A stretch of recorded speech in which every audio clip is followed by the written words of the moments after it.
शनिदेव थे कौन? हमारे पुराणों में, खासकर स्कंद पुराण, ब्रह्मांड पुराण, विष्णु पुराण और ब्रह्म वैवर्त पुराण में शनिदेव का विस्तार से वर्णन मिलता है।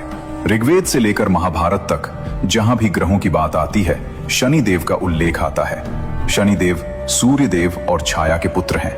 वो नवग्रहों में 7वें ग्रह शनि ग्रह यानी सैटर्न के स्वामी हैं। उनकी पत्नियों के नाम हैं नीलिमा और दमिनी। उनका वाहन है काला कौवा और उनका हथियार है तलवार और धनुष। लेकिन सबसे खास बात यह है, शनि देव को शनैश्चर कहते हैं। शनैः यानी धीरे धीरे, चर यानी चलने वाला। शनि सभी ग्रहों में सबसे धीरे चलते हैं।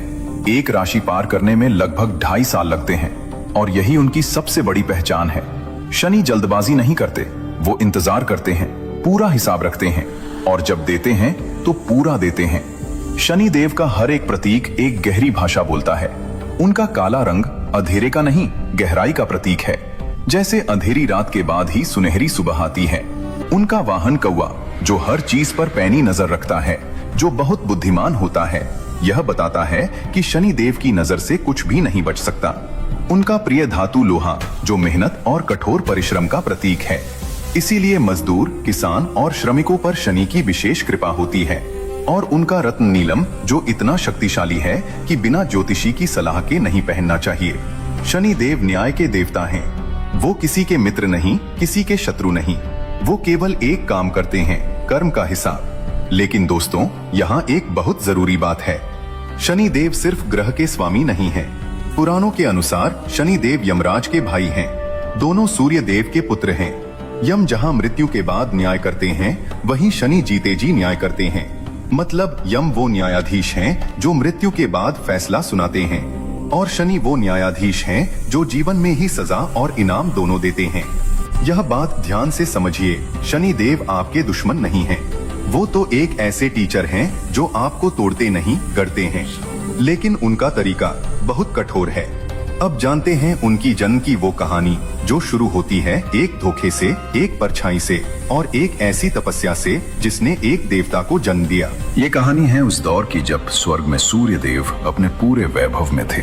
सूर्य देव जो तीनों लोकों में प्रकाश देते हैं, जिनके बिना जीवन संभव नहीं, जिनका तेज इतना प्रचंड है कि देवता भी आंखें नहीं मिला सकते। उनकी पत्नी थी संज्ञा। संज्ञा जो विश्वकर्मा की पुत्री थी, परम सुंदर, गुणवती और धर्मपरायण। विवाह के बाद संज्ञा सूर्य देव के साथ रहने लगी। लेकिन एक समस्या थी, सूर्य देव का तेज वो असहनीय था। दिन रात उस प्रचंड प्रकाश में रहना संज्ञा के लिए असंभव था। उनकी आंखें चुंधियाती रहती थीं, शरीर जलता रहता था। संज्ञा ने बहुत कोशिश की, बहुत समय तक सहा, लेकिन एक दिन उन्होंने एक ऐसा काम किया जो पूरे इतिहास को बदल देगा। संज्ञा ने अपनी तपस्या के बल पर एक अद्भुत कार्य किया। उन्होंने अपनी परछाई से, अपने प्रतिरूप से एक स्त्री बनाई। उस स्त्री का नाम था छाया। बिल्कुल संज्ञा जैसी दिखती थी, वही चेहरा, वही आवाज, वही भाव भंगिमा। संज्ञा ने छाया से कहा, तुम यहाँ रहो, सूर्य देव की पत्नी का धर्म निभाओ, मेरे बच्चों का ख्याल रखो। लेकिन एक बात है, किसी को पता नहीं चलना चाहिए कि मैं चली गई। अगर कभी तुम्हें बहुत कठिनाई हो तभी मुझे बुलाना। छाया ने हाँ कर दी और संज्ञा अपने पिता के घर चली गई और वहां से वन में घोड़ी का रूप धारण करके कठोर तपस्या में लीन हो गई। सूर्य देव को कुछ पता नहीं चला। उन्होंने छाया को अपनी पत्नी समझा और कुछ समय बाद छाया के गर्भ से एक पुत्र का जन्म हुआ। वो बालक था काले रंग का, गहरी गंभीर आंखें, शांत चेहरा, एक अजीब सी दिव्यता। यही था शनिदेव। लेकिन उनका रंग काला क्यों था? क्योंकि छाया गर्भावस्था के दौरान भगवान शिव की इतनी कठोर तपस्या में थी कि उन्होंने खाना पीना तक छोड़ दिया था। भरी गर्मी में धूप में खड़ी रहकर शिव का ध्यान करती थी। इस तपस्या की ताप उस गर्भ में पल रहे शनि को मिली और इसी कारण शनि का रंग काला हो गया। शनि को मां की कोख में शिव की स्तुतियां सुनाई देती थी और वो जन्म से पहले ही शिव के भक्त बन गए। जब शनिदेव जन्मे, सूर्य देव ने अपने पुत्र को देखा, काला रंग। सूर्य देव के मन में शंका जागी। उन्होंने छाया पर संदेह किया, यह मेरा पुत्र कैसे हो सकता है? मैं तो स्वयं तेज का देवता हूं, तो मेरा पुत्र काला कैसे हुआ? उन्होंने छाया का अपमान किया और ये बात बालक शनि ने सुनी। बालक शनि, जो अभी बोल भी नहीं सकते थे, उन्होंने अपनी आंखें उठाई और सूर्य देव की तरफ देखा। एक पल, बस एक पल में सूर्यदेव का तेज कम होने लगा। उनके शरीर पर पीड़ा आई। ये था शनि की दृष्टि का प्रभाव। जो उनकी नजर का सामना करे, देव हो या दानव, तकलीफ उठाता है। बाद में भगवान शिव की कृपा से सूर्यदेव ठीक हुए, लेकिन पिता और पुत्र के बीच एक दरार पड़ गई, जो बहुत लंबे समय तक बनी रही। और शनिदेव ने एक प्रण लिया, जो प्रण आज भी उनके न्याय की नींव है। मैं किसी के साथ पक्षपात नहीं करूंगा, न राजा के साथ, न रंग के साथ, न देव के साथ थाऊंगा, न दानव के साथ, न अपने पिता के साथ। कर्म के आधार पर न्याय होगा और बस।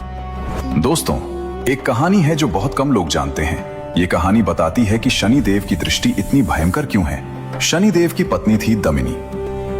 एक दिन दमिनी को पुत्र की इच्छा हुई। वो शनिदेव के पास आई, लेकिन शनिदेव उस समय भगवान शिव की गहरी समाधि में बैठे थे, इतनी गहरी कि उन्हें बाहरी दुनिया का कोई होश नहीं था। दमिनी ने पुकारा, स्वामी सुनिए, स्वामी सुनिए। शनि ने कोई जवाब नहीं दिया। दमिनी ने फिर पुकारा, बार बार, लेकिन शनि अपनी समाधि में डूबे रहे। दमिनी की प्रतीक्षा क्रोध में बदल गई और क्रोध में उन्होंने शाप दे दिया। दमिनी बोली, आपने मेरी तरफ देखा तक नहीं, मेरी बात सुनी तक नहीं, तो मैं शाप देती हूँ। जो कोई भी आपकी तरफ देखेगा वो संकट में पड़ेगा। आपकी दृष्टि किसी के लिए भी शुभ नहीं होगी। शनिदेव की समाधि टूटी। उन्होंने दमिनी की बात सुनी। माथे पर शिकन आई। वो जानते थे एक बार दिया गया शाप वापस नहीं होता। उन्होंने दमिनी से क्षमा मांगी। दमिनी का क्रोध शांत हुआ, लेकिन शाप को वापस लेना उनके बस में नहीं था। तब शनिदेव ने एक निर्णय लिया। उन्होंने अपना मस्तक नीचे झुका लिया। आज भी शनिदेव के मंदिरों में उनकी मूर्ति नीचे देखती हुई बनाई जाती है, क्योंकि वो अपने भक्तों को अपनी सीधी दृष्टि से बचाना चाहते हैं। यही है शनिदेव की करुणा, जो उनके भयंकर स्वरूप के पीछे छिपी है। एक देवता जो अपनी ही दृष्टि से डरते थे, ताकि उनके भक्त सुरक्षित रहें। दोस्तों, अब वो कहानी जो रावण की सबसे बड़ी मूर्खता की गाथा है। रावण, लंका का सम्राट, 10 सिर वाला, शिव का परम भक्त, महापंडित, त्रिलोक विजेता। रावण ने वो सब हासिल किया था जो कोई नहीं कर सका, लेकिन उसकी एक कमजोरी थी, अहंकार। जब उसका पुत्र मेघनाद पैदा होने वाला था, रावण ने सोचा